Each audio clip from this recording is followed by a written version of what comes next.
St. Ann man accused of pulling gun on woman arrested.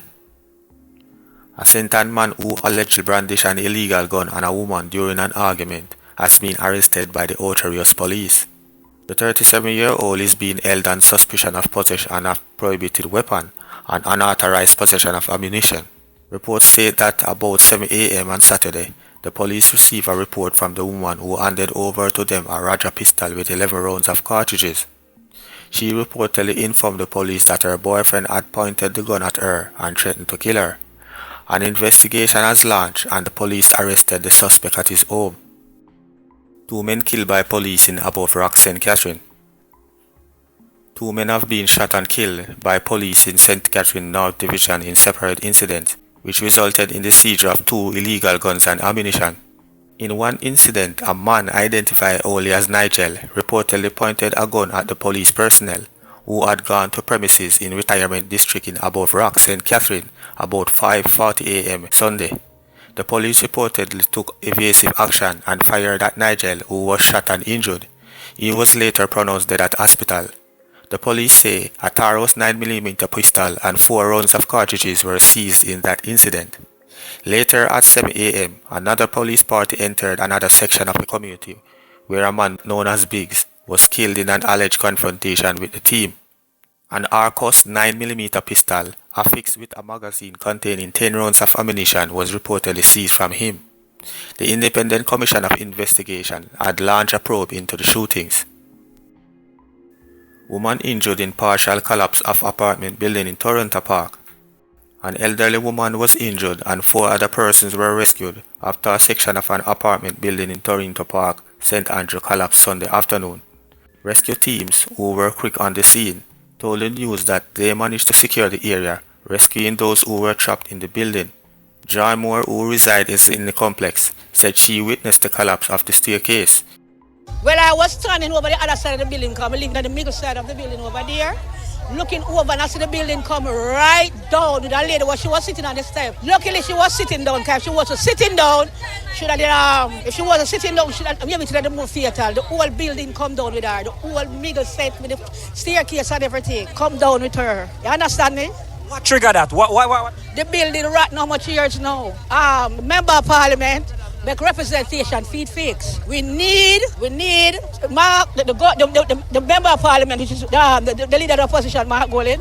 He make representation for the building to fix. They come about 3 years now. The engineer check all the houses, all the room, and them put it to tenor. It got about 3 to 4 or 5 different tenor. Everybody come. It's about a month ago or 2. Them come and I carry them into a house. Because they want to see how the inside of the house is to them. So they're going to repair the whole place because the place is deteriorating. The situation here at the Tarrington building, where it has appeared as if the integrity of the staircase has been compromised, where you can obviously see that the building or the stairway has collapsed, and 3 levels from the 2nd floor, the 3rd and the 4th persons are left inside. What is happening now is members from the Jamaica Fire Brigade, they are assisting persons to get on the outside, and what is needed is for this way to be cleared and the necessary assistance given to these persons over time to have their life come back to some form of regularity. Sir? No, it is obvious that the level of damage caused to this building, it won't be possibly be taking some amount of time for the building to repair. But what we as police has to do is to ensure that we secure the scene and allow the necessary department to offer such assistance. So far an elderly female has been injured.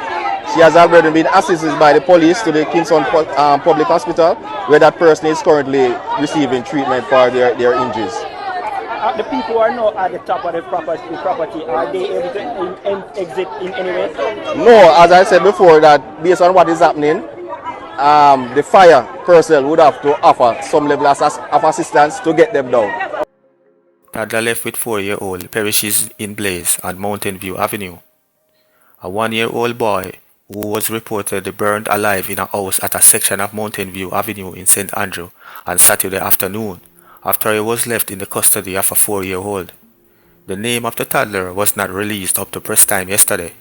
Reports from the Jamaica Fire Brigade (JFB) are that about 12:53 p.m., Rollington Town Fire Station responded to a call about a blaze at a dwelling. During the cooling down operations, the remains of the child was discovered. Commissioner of JFB, Stuart Beckford, told the news that an investigation revealed that the toddler was left with a 4-year-old who reportedly caused the blaze. Based on the information received, the 4-year-old was playing with a lighter, and that is what would have caused the fire. The 4-year-old was able to make it out of the building, but by the time he alerted the neighbors, it was too late for them to remove the 1-year-old from the burning building. Based on information received, the 4-year-old was playing with a lighter, and that is what would have caused the fire. The 4-year-old was able to make it out of the building, but by the time he alerted the neighbors, it was too late for them to remove the 1-year-old from the burning building. In an appeal to parents, he urged them not to leave children unsupervised, warning of the dangers that can occur. If you have to go on the road to do business, and you have a young one at home, please find an adult, whether it's a friend or a relative. I know it's not necessarily easy sometimes to find adults to stay with these infants regularly, but we have to be more responsible as parents, said the commissioner. While we are not seeing a lot of these incidents as in the past, one such incident is one too many. That's one innocent life that has been lost because a parent was not responsible, he added. A total of 22 people have perished from fires since the start of the year. Beckford said the figures represents a downward trend when compared to last year. High-powered rifle seized during operation in Kingston.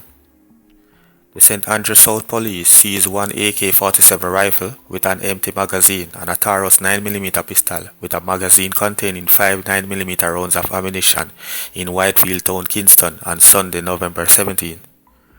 Reports from the Hunts Bay Police are that about 1 a.m., lawmen were conducting an operation in the area when a man was seen acting in a manner that aroused the police suspicion. He was accosted and the area was searched, where an AK-47 rifle and a Taurus 9mm pistol was found at the man's home. He was subsequently arrested and taken into custody. His identity is being withheld pending further investigations.